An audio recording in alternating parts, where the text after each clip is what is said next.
everybody. I'm Abar. Today I'm going to talk about 4 basic skills of salesman. ഒരു സെയിൽസ്മാന് വേണ്ട 4 basic skills എന്തൊക്കെയാണെന്ന് നമുക്ക് നോക്കാം. First skill, communication skill.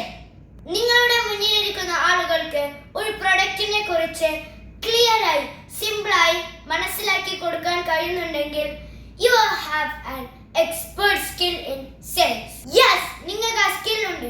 ഏത് skill? Yes, communication skill. Next one is be an expert. ഒരു പ്രൊഡക്റ്റിനെ കുറിച്ച്, മാർക്കറ്റിനെ കുറിച്ച്, ഇൻഡസ്ട്രിയെ കുറിച്ച് നല്ല അറിവുള്ള ഒരു ആളാണ് എൻ്റെ മുന്നിലിരിക്കുന്നത് എന്ന് കസ്റ്റമറിന് ഫീൽ ചെയ്യണം. Third one is continuous learning skill. Sales എന്ന് പറഞ്ഞാൽ മറ്റുള്ള പ്രൊഫഷണൽ പോലെയല്ല. സെയിൽസ്മാനെ സംബന്ധിച്ച് ഇന്ന് കാണുന്ന കസ്റ്റമർ അല്ല നാളെ കാണുന്നത്.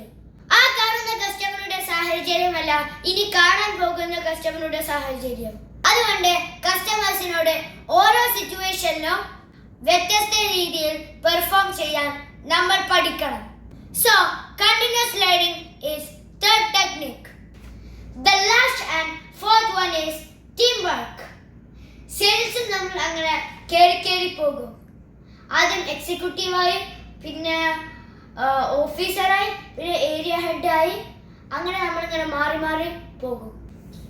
അങ്ങനെ ഈ പറയുന്ന സെയിൽസിൽ നിങ്ങൾക്കൊരു ഫ്യൂച്ചർ വേണമെന്നുണ്ടെങ്കിൽ you have to learn how to lead a team. അതിന് എന്ത് വേണം? തുടക്കത്തിൽ ടീം ലീഡർ ആകുന്നതിന് പകരം നല്ലൊരു ടീം പ്ലെയർ ആകണം. If you follow these 4 basic skills, you can bring extraordinary performance in your sales. Focus on these 4 basic skills. Thank you. Take care. Bye.